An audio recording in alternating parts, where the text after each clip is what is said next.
whether the Supreme Court will allow DACA to stand. All of us today stand in solidarity and in support of our dreamers and our DACA recipients. They are as American as any single one of us. And despite the President's attempts to slander them, to speak ill about who they are and what they represent, these folks are among the very best that America has to offer. They are people who, oftentimes from a very young age, as children, arrived in this country, have only known the United States as their home, some who only speak the English language, all who have felt the fear of living in limbo for many years, who felt the joy in 2012 of being able to come out of the shadows when President Obama put DACA in effect, and now again feel the fear of deportation looming. We are here today to speak the truth about who these people are. And I want to say thank you to the DACA recipients that are here today. It was amazing to be out on the Supreme Court steps and see people from every walk of life, not just the dreamers and their family members, or the immigration advocates who have been doing such great work for many years, but also out in strong force, members of the American business community who came out to speak the truth about how valuable our dreamers are to this country. And earlier this year, the House of Representatives passed a DREAM Act, a DREAM and TPS Act, H.R. 6. The fact is, all of us are anxious to see what the Supreme Court says, but in the House of Representatives and under Speaker Pelosi, we're also not waiting for the Supreme Court. We have taken action. We have passed a bill that would put dreamers on a path to citizenship where they belong as Americans with all of us. Unfortunately, right now, it's buried in the desk of Mitch McConnell, and we're asking the Senate Majority Leader to take action, to do right by these folks, and to do what's best for the country. With that, it's my honor to introduce somebody that I had an opportunity to serve with for several years and was a member of Congress for several years, but has now gone on to another wonderful role in public service as the Attorney General of California. That's my friend, Javier Becerra.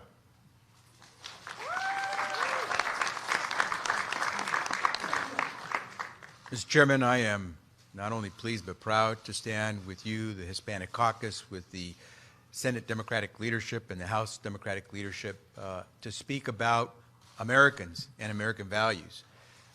When California initiated its lawsuit along with many individual dreamers and joined by some 20 other states and the District of Columbia, it was to defend the people that are standing with us here today.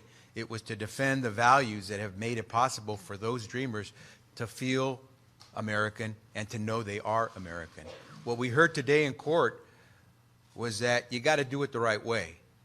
There's the right way to do things and there's a wrong way to do things. The dreamers that are standing here did exactly what they were asked to do by the federal government. They came out of the shadows. They went through background checks. They proved that they have a basis to be in this country, and now they've proven themselves as doctors, as lawyers, as teachers, as successful college students, as people who in America we would perceive to be our friends, our family, and perhaps our first responder. And so they did it the right way. The folks that did it the wrong way were the Trump administration. They tried to eliminate the DACA program illegally, and now they're being tested in court. Every court so far that has tested this question has found on behalf of the dreamers. We believe the Supreme Court will as well, because the dreamers did it the right way, the Obama administration did it the right way, Congress is trying to do it permanently the right way, if only the Senate Republicans would join, and if we do it the right way, these folks who are American, that we call dreamers, will have a chance to shine and prove their in full worth. We will continue this fight until the very end, whether it's through Congress or through the courts. But we understand that when you do it the right way, you should not be punished. Now I believe Senator Durbin of the Senate Democratic leadership will speak next. Let me hand the mic over to Whip Durbin.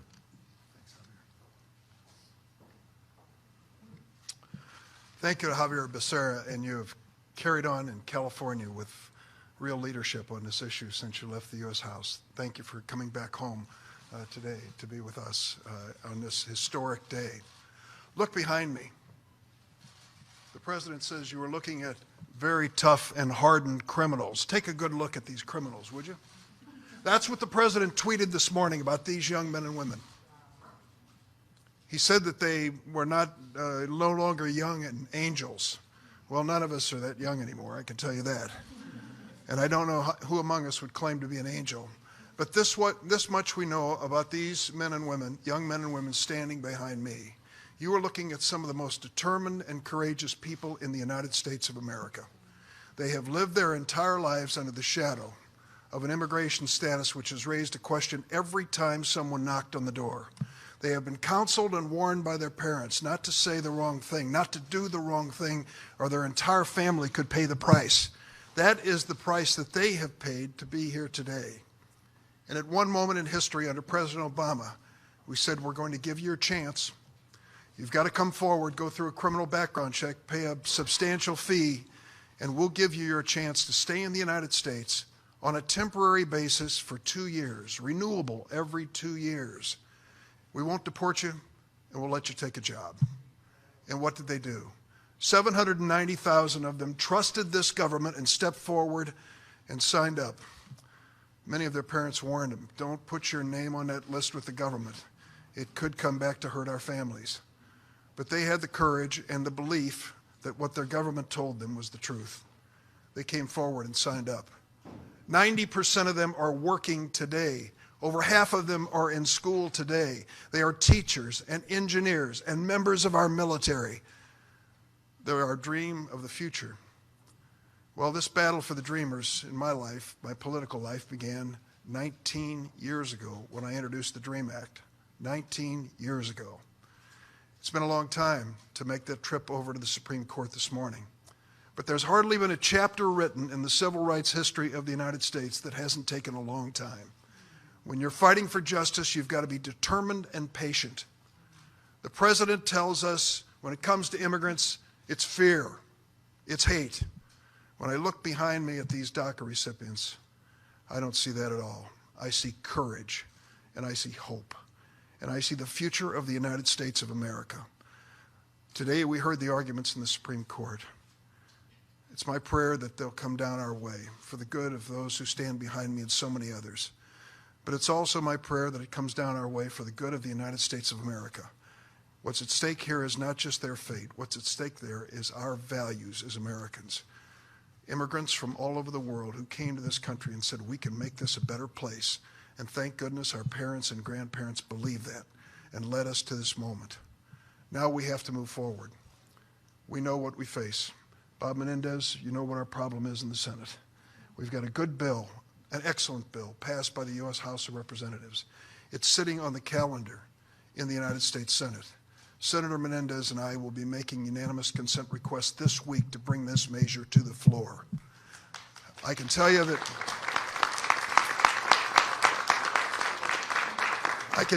it's an uphill battle, but we want the other party to go on record. When the president said, let's legislate an issue, let's legislate an agreement, we're going to call him at his word. We're going to ask Senator McConnell to bring this matter to the floor of the Senate this week.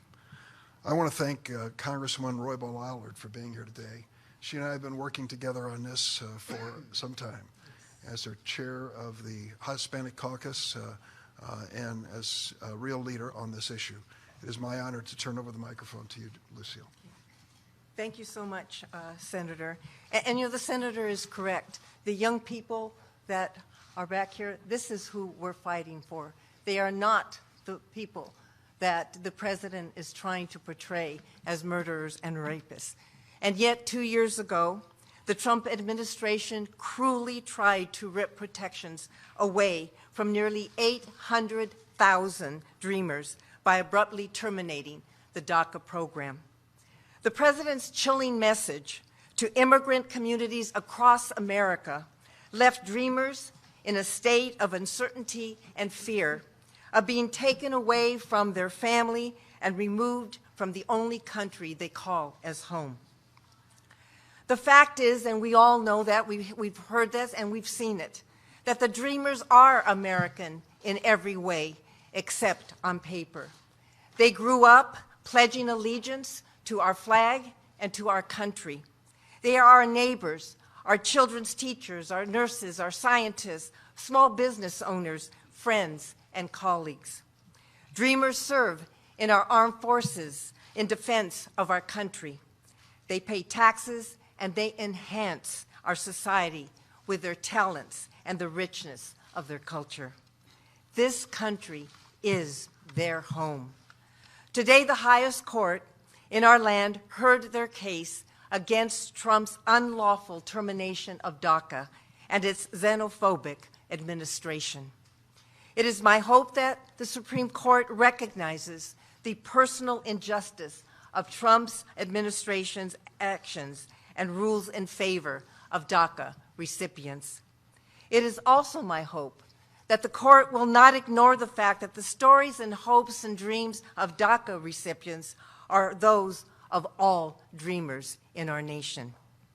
Hopefully, the court will rule to protect DACA recipients, but as has been said, Congress must go further.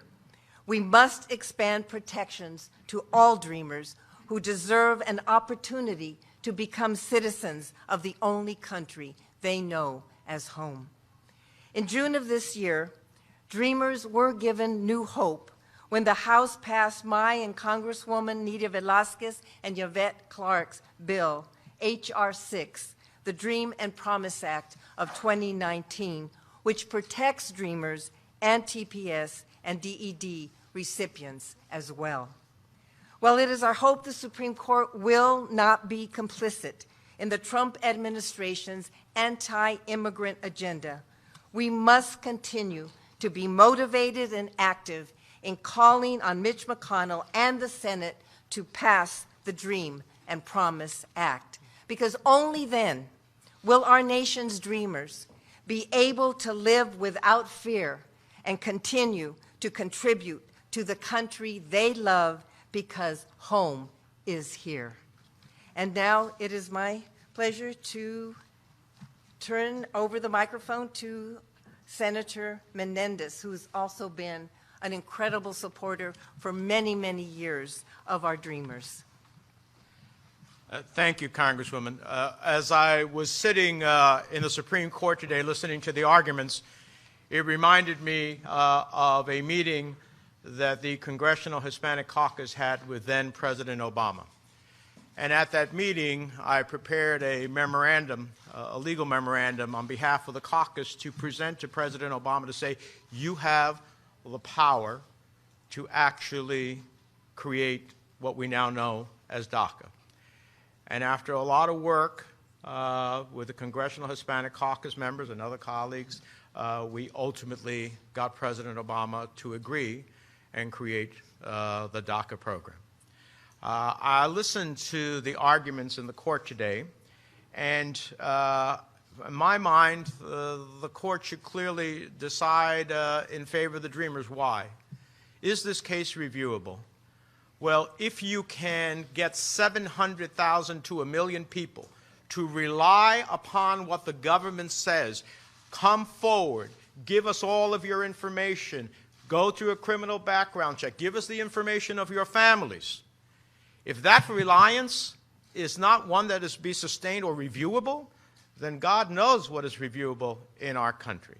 So from my perspective, yes, it has a standard for being reviewed by the court. And then the question is it fair to have a process in which all of those who submitted their lives, their information, their most sacred position in this life comes forward and you snuff it out without any detailed process to understand what it means and what that reliance meant and the consequences that flow not just for dreamers, but for all of those who support the dreamers, those who have hired them, those universities that have given them admission, those, in fact, in which they're ultimately creating a better future for all Americans. And then finally, is it legal?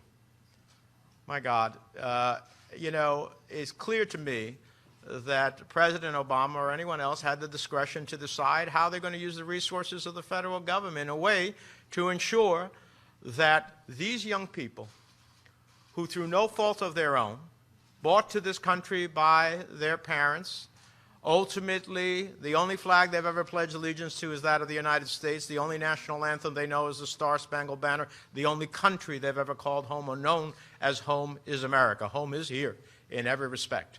The only difference for them, many of them have served in the uniform of the United States. Imagine saying to those who have worn the uniform and risked their life on behalf of the United States that you are not ultimately able to continue to defend the nation. You are not worthy of ultimately being given a temporary status. It's unconscionable and, in my mind, also illegal. So at the end of the day, I hope the court ultimately decides for us, but I agree with my colleague, Senator Durbin, who has been on this issue for nearly 2 decades.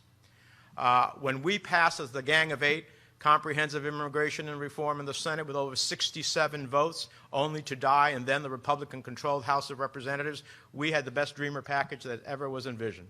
Would have given all of these young people their pathway to a clear future and on behalf of the United States. Unfortunately, never got a vote. I sat in the White House when President Trump says, I want to treat these people, young people, with love. Well, love like that we don't need. Because at the end of the day, when you ended the program, not the court, when you ended the program, and when you started on a pathway that puts all of these young people at risk, then that's not love. And when you ask us to take their parents and choose their parents and their loved ones over them, I haven't met a dreamer yet who's told me to do that. So it's just fundamentally wrong what the administration is doing. Congress has the right and the power to challenge the executive branch and say, we have a different view. Let's pass the legislation. I'm going to join Senator Durbin. Let's see who stands for the dream and who wants to snuff it out. I know we have virtually every Democrat who will stand with us in support of the dream, and hopefully some enlightened Republicans, and then let the president decide. Does he want to snuff out the dream, or does he really love the dreamers? With that, I'm pleased to introduce the Assistant Speaker, Ben Ray Lujan. Is he here? Well, good afternoon, everyone. The President said he was going to treat our brothers and sisters, the dreamers, with heart.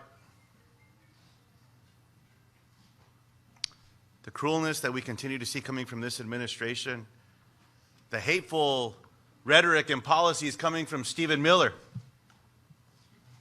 They're not American. It lacks the moral compass of what America was founded on, this dream, this delicate idea that we could come from all over the world and contribute to this special place. Building opportunity, looking after our families and our loved ones, and opening up doors for future generations behind us. That's what dreamers represent. They represent the highest of the American ideals that we cherish every day. So why is it that Stephen Miller and President Trump continue with this hateful rant? It's not heart, Mr. President. It's hatefulness. ¿Por qué no tienes corazón? Why don't you have a heart? But there's an opportunity. There's an opportunity now for the Supreme Court to do the right thing, to uphold what's happened with the lower courts. The courts have all done the right thing. They've stood by the American people. By the way, what the president is up to this morning with those ugly tweets, he's trying to diminish public support for these amazing men and women behind me. Moms and dads, brothers and sisters, friends and neighbors, co-workers. Let's do the right thing. Let's pray for the Supreme Court. Let's pray for the country. Let's pray for these dreamers. But what we need for the American people to do is something that we learned from Congressman John Lewis. Make some noise. Speak up. Show up. Stand up. If you don't know a dreamer, just open your eyes. get to know them, tell their story. And I want to close with this. I had the honor of meeting Sam today, a dreamer from New Mexico, a recent graduate from New Mexico State University, who talked about how he can't go see his abuelita, his grandma, his mom, who live just miles away from where he lives in the United States of America. If you support family values across the country, support the dreamers. Open your eyes and get to know why we're in this together. With that, I want to turn this over to one of my colleagues, Congresswoman Sanchez from California. Thank you, Ben Ray, and I want to give a big thank you to everybody who has come out here to stand up against this attack on dreamers and on DACA recipients. Not all of us here today are dreamers, but I bet that each person in this room knows or has met a person whose life literally depends on this decision.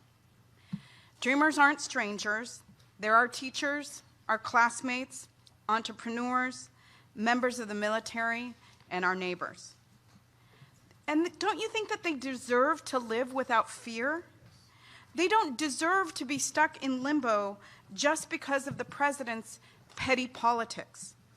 The only place that they call home is the United States of America. That shouldn't be controversial. It's just a fact. But you know what? This administration doesn't like facts. And they don't seem to like rules or laws or following the rules either. But the Supreme Court has the opportunity to enforce the rules and to follow the law. The Supreme Court has the ability to defend our democracy and our system of checks and balances. The only fact that Trump knows is that he wins when he pits some Americans against others.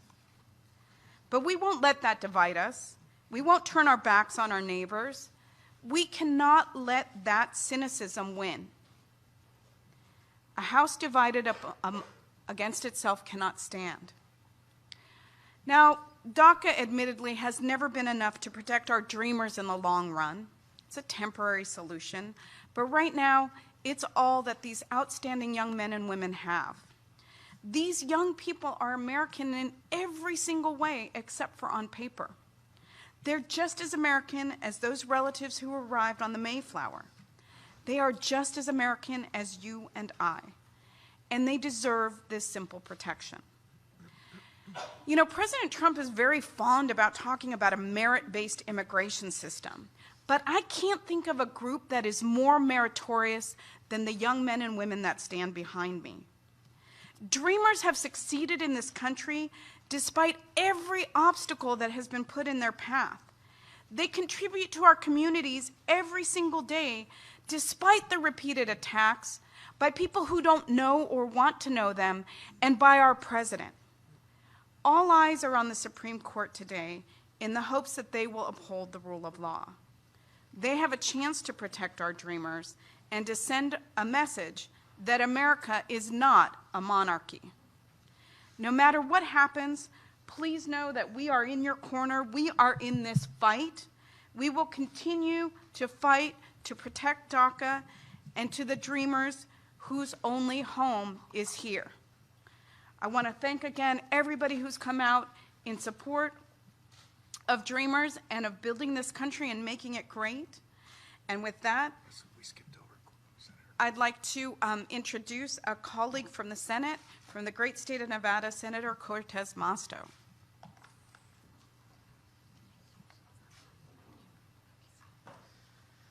Thank you. First of all, let me just thank all of my colleagues, but most importantly, the dreamers that are standing behind us. They're not merely a backdrop. This is, and what you see here are the faces of the people and the families that live across this country. In Nevada, there are 12,000, almost 12,000 DACA recipients. And what we heard today is the Supreme Court actually taking oral argument on the fate of 700,000 dreamers across this country. But I'm here to tell you, and I think we all are, that it shouldn't come down to the Supreme Court making this determination, and I hope they do the right thing. But it comes down to all of us in this country, not whether we're in Congress, but in the administration or in our individual lives, in our communities, all of us doing right by these kids that you see behind us, their families, and everyone across the country who's a dreamer. I can't tell you how many stories that are out there of the real lives and the impact. I know it's easy when we get back here to Washington, we get in this bubble, we make decisions that have a determination on so many people across this country. But those decisions that we make have real life impacts on the stories and the real lives of the people and the dreamers that you see before you. These aren't just faces. These aren't just names. These are individuals living in our community who just want an opportunity to succeed. They are hardworking.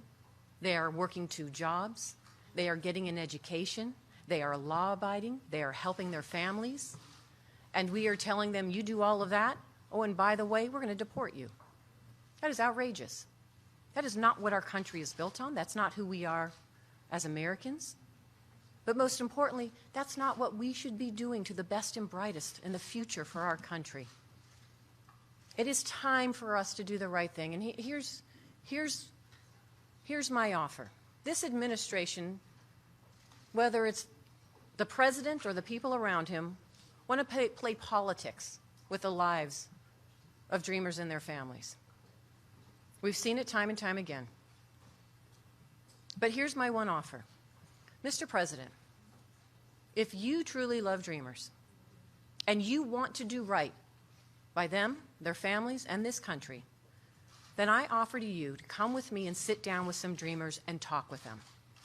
Learn who they are, listen to their stories, and you will understand, like the rest of us, that they are an integral part of who we are as this country, as Americans, as the United States, and what we have done year after year is open our doors to the best and brightest, because what you have behind us are the best and brightest.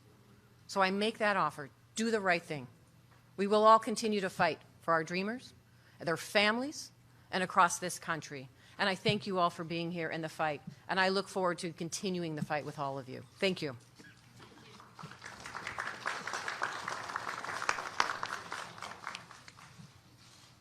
All right, I hope I got my instructions right on the order here. We have, of course, our 2 wonderful leaders of our 2 chambers, and it's my honor now to introduce a gentleman from New York who has been fighting for dreamers for many years now and DACA recipients for many years now in the United States Senate, and that is New York Senator and Democratic Minority Leader Chuck Schumer.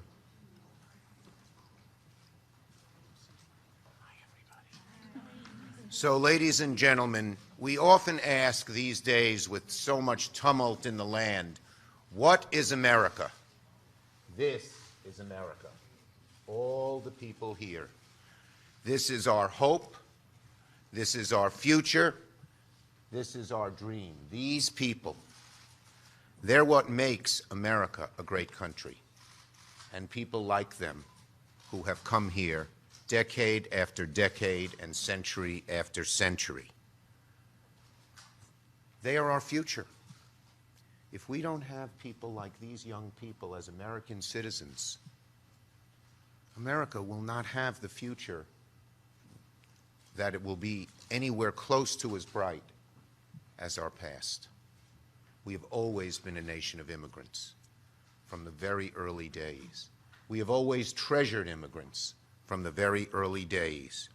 And all of a sudden, we have a president who thinks he can gain political ground by attacking these beautiful kids and the so many millions of others like them who come from around the globe to live the American dream. We are hopeful that the court, the Supreme Court, will shine a light on us, will understand the right thing to do. will understand that a president who wants to violate the law and trample on the rights of people like the folks behind us is so wrong that in a nation where there's rule of law, he will be rebuffed, and they will be allowed to stay here and become citizens. That's what we hope. The president's relentless scapegoating of immigrants is the most un-American thing I could think of. My middle name is Ellis, named for Ellis Island. They didn't come through Ellis Island, but it's the same thing. The southern border and Ellis Island is the same, a symbol of hope, of freedom, of a bright future. We, the Senate Democrats and the House Democrats, will not rest until the dreamers behind us and the millions like them, whether they be dreamers or others, become full-fledged, proud American citizens. Am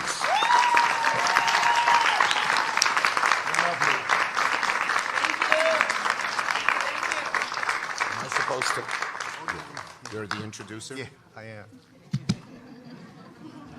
All right. Before we hear from Speaker Pelosi, we're going to hear from a few of our dreamers, our DACA recipients.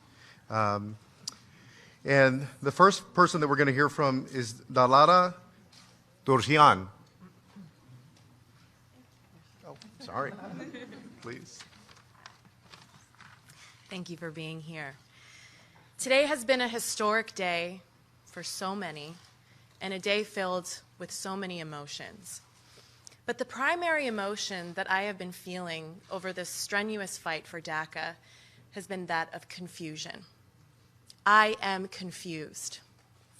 86% of Americans support a right to residency for DACA recipients. 86% of Americans. In today's America, there are very few things that have an 86% approval rate. I don't even think ice cream has an 86% approval rate.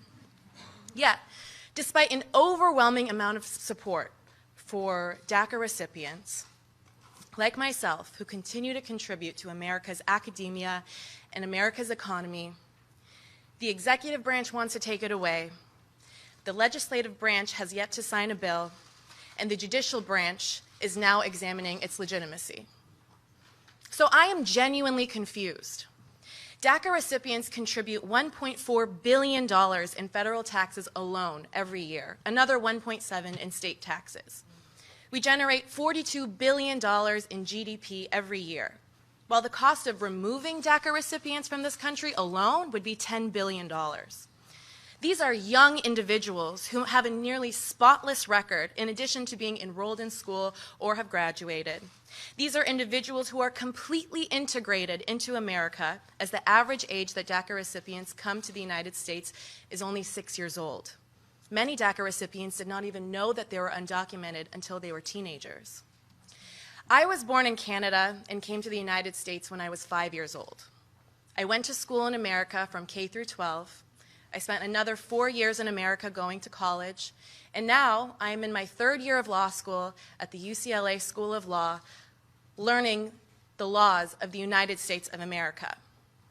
Both of my parents are American citizens. My only sibling is an American citizen, and I am undocumented. And somehow, my government is arguing that I don't belong here. Well, my question then to my government is, where do I belong? Is it the country that I spent the first 5 years of my life? Is it the country that I haven't been to in over 20 years? Do you understand now why I am confused? You may be wondering why or how I am even undocumented. When my parents became permanent residents in 2009, they applied for my citizenship. At that time, I was 14 years old. While I was undocumented, I still had a pathway to citizenship through my parents that I was patiently waiting for. And in the meantime, I received DACA when I turned 18, which allowed me to work and get a driver's license and pay in-state tuition for college. My parents received their American citizenship less than 2 weeks after I turned 21, and that should have been a day filled with joy and celebration. But technically, when I turned 21, under the law, I was no longer considered my parents' child, and my application was terminated. We begged for the USCIS to make an exception, but our request fell on deaf ears. The only way I could renew my application was to go back to Canada, but then I would be barred from coming back to the US for 10 years. So DACA was my only option, and DACA remains my only option. And now my only option to stay in the only country that I know as home is in jeopardy. If DACA were to be rescinded, I would be left with over $100,000 in private student loan debt since I was not eligible for federal financial aid, and unable to use the skills that I paid tuition to acquire because I am only versed in American jurisprudence. I know nothing about Canadian law because I've never lived a year there that I could remember. I don't even know anyone in Canada. My entire life is here. There is virtually nothing different between me and an American citizen besides a piece of paper. Not only do I want to be here, but almost 90% of my country wants me to be here too. So I am confused. But that does not mean that I am not hopeful, nor does it mean that I have given up. So I'm here to ask everyone who is listening, to the Congress members, to the Supreme Court justices, to the President of the United States, let's find a solution to this problem. Let's be on the right side of history sooner than later. The time for common sense immigration reform is now. Thank you.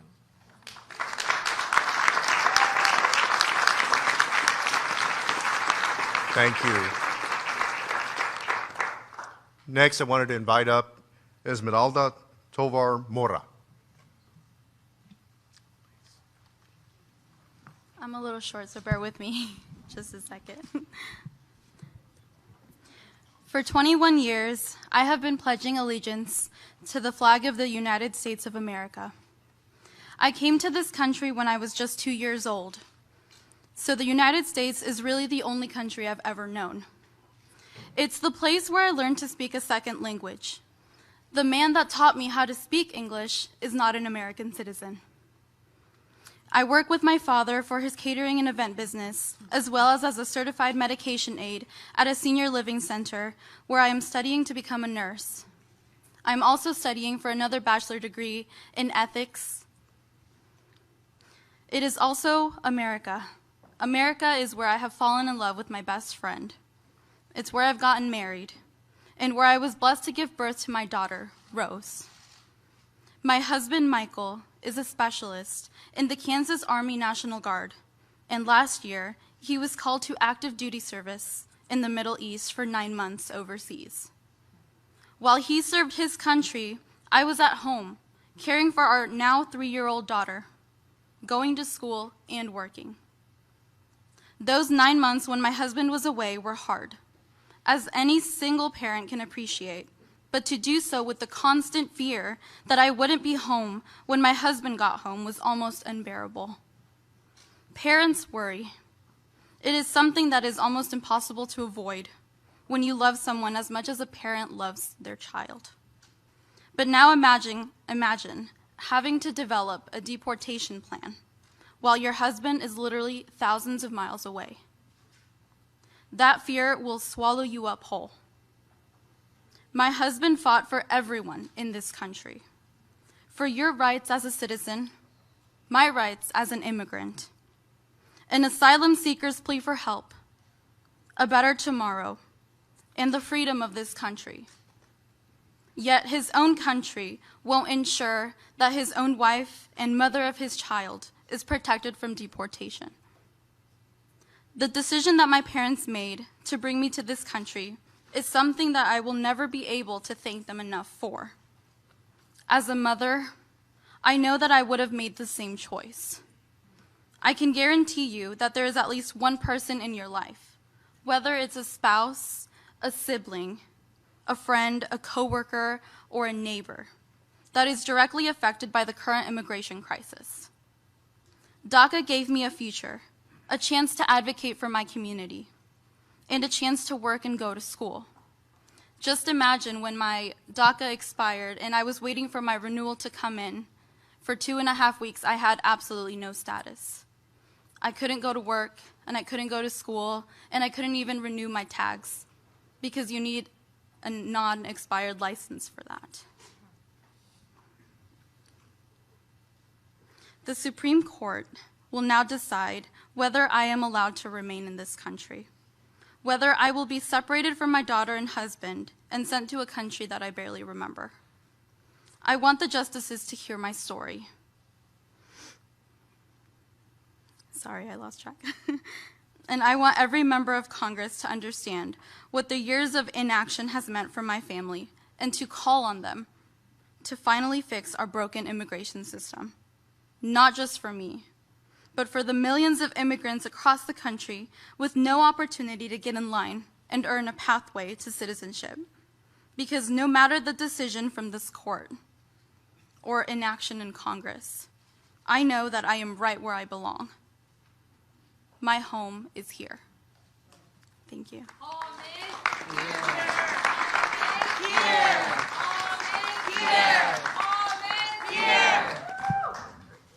All right. And next we have Antonio Alarcón.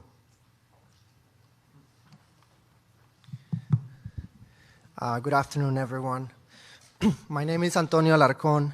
I am a plaintiff in the Make the Road case and the Martin Batalla case. I came to the U.S. at the age of 10 with my parents. In 2012, due to the death of my grandparents, my parents decided to return to Mexico. But I decided to stay here to fight for their dreams and mine. 2 years ago, I graduated from Queens College in New York, making the first one in my family to graduate from college. DACA for me means the opportunity to work legally and ultimately live without the fear of deportation. For many of us here, this is the only home we know. We have friends, connections, family, and loved ones. Even though my family is in Mexico, I consider Jackson Heights in Queens, New York, my home. I went to school there. I have my friends there, and I plan to have kids in my community. Yeah, right. If the Supreme Court allows the Trump administration's plan to unlawfully end DACA and move forward, it means that we will lose our jobs, that my efforts to get an education and a college degree in a way will be in vain, because I won't be able to use it and contribute to my community. DACA has benefited almost 1 million people like me. It is a successful program and should be maintained. However, we know DACA is not the ultimate solution. Undocumented citizens of this country deserve more. Every single day, we contribute to the economy, to the culture, and into our communities. Therefore, we also need to be acknowledged as the citizens of this country. Today, I hope the court saw the human aspect of DACA, because beyond numbers and statistics, what is at stake is the lives of millions of undocumented people like myself. I hope they also remind themselves that this nation was built and must be continued to be a place that welcomes the contributions of immigrants. And just before I go, I also want to remind our elected officials that we're here, and you see all these beautiful faces and courageous faces, but it's because of our parents' sacrifices. It's not because we shouldn't be blaming our parents, because their decisions are the decisions that they make the best for ourselves. And we wouldn't be here standing with you all without the sacrifices of our parents. So our home is here.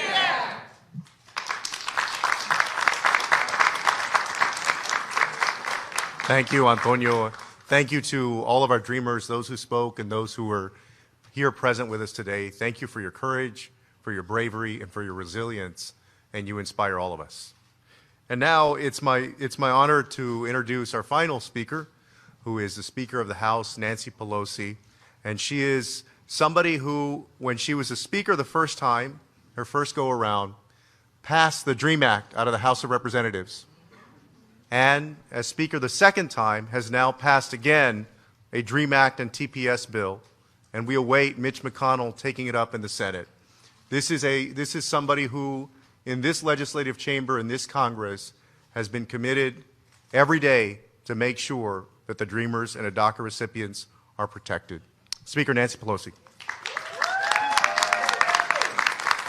Thank you, Mr. Chairman, and thank you for bringing us all together so that we can say thank you to our dreamers for making America more American with their hopes, optimism, courage, determination to make the future better for their families. And for that we are grateful to their parents. Please thank your parents for us as was mentioned by Antonio, for giving us the opportunity to have you in our country. I'm honored to be here with the distinguished chair of the Congressional Hispanic Caucus, Mr. Castro, with the godmother of the DREAM Act, Congresswoman Lucille Rober-Aller, chairman now of the Homeland Security Committee, to be with our distinguished Attorney General of California, our former colleague and a champion on this issue in the Congress and now in the courts, Javier Becerra.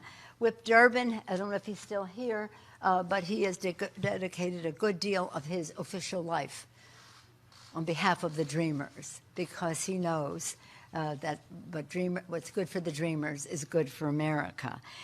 Others have been here: Senator Menendez, Assistant Speaker Lujan, Senator Cortez Masto, Representative Sanchez, and I just want to acknowledge also Congresswoman Sylvia Garcia, Congresswoman Barragan, Congressman Carbajal, Congressman Correa, and Congressman Chuy Garcia, among others who have joined us now. Now here we are on this day that should be a very hopeful one for our country, where the Supreme Court of the United States will make a decision to either cause pain or find a solution by upholding what we think is the right thing to do. Just to put it in perspective, Ronald Reagan, this is not a partisan issue. President Reagan, when he was president, after the Congress passed the Comprehensive Immigration Bill of 1986, he said to Congress, "You didn't go far enough." And he instituted family fairness, which protected a higher percentage of people in our newcomers to our country than the President Obama's DACA order. A higher percent after Congress had acted. He said we should do more. He, President George Herbert Walker Bush, President Clinton, President George W. Bush, President Obama, all subscribed to that, except this president, which is so sad. And now this court has to decide as to whether President Obama was correct in following the lead of President Reagan in protecting newcomers in our country, or to support the illicit act of President Trump and what he did. We urge the court to support the lower court's decisions on this. We urge the court to do that. And as Justice Sotomayor talked about this morning, about how much pain would they cause in the lives of hundreds of thousands of people in our country. This is an important day. And we hope and pray that the courts will do the right thing, the all-American thing. However, at the same time, we are going over to the Senate. I invite my colleagues to join me as we go over to the Senate to bring to Leader McConnell H.R. 6, if I just may. H.R. 6 was passed over 160 days ago, the American Dream and Promise Act, which of course is a remedy for our dreamers and our temporary protected status newcomers, relatively newcomers to our country. This is a bill that has passed. It has overwhelming support, as has been mentioned. Delora mentioned that, and Esmeralda in her beautiful statement, and Antonio. They are a manifestation of the greatness of our dreamers, but also of the support that they have in our country and in the communities in which they live. So again, my colleagues, we are only members of Congress allowed to, with the senators, to march over with this. For some reason, the rules do not allow our dreamers to march with us, but I mean, people walk down the hall all the time, right? In any event, this is a time of great, we see everything as an opportunity. And this DREAM Act, as we saw on the Capitol, the steps of the Supreme Court this morning, hundreds of young people turning out and friends to support them. And one of the signs that I loved, all of them were wonderful, Home is Here being one of them, but one of the signs that say, you might say that I'm a dreamer, but I'm not the only one.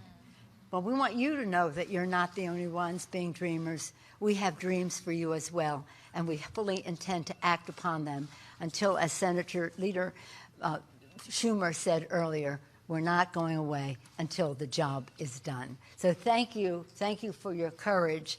Thank you for dreaming, because that is part of what America is. Thank you all very much, and thank you, Mr. Chairman, again. Thank you.